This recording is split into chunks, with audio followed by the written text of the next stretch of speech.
अस्सलाम वालेकुम, welcome to my YouTube channel. आज हम बनाने जा रहे हैं स्ट्रॉबेरी शेक, जो कि नहायत ही मज़े का बनता है, जिसकी रेसिपी मैं आपके साथ शेयर करूंगी।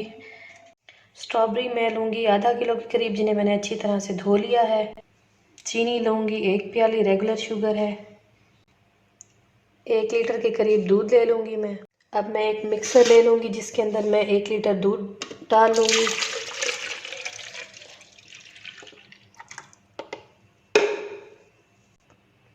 अब मैं इसके अंदर डालूँगी स्ट्रॉबेरी जो मैंने ली थी।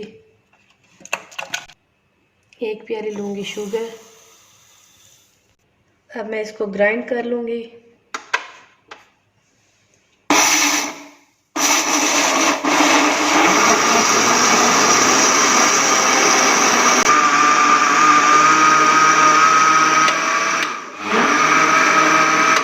इसे 3 से 4 मिनट के लिए मैंने अच्छे से शेक कर लिया है।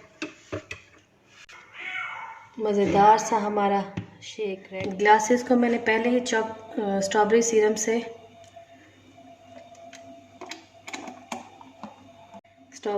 से गार्निश कर लिया था।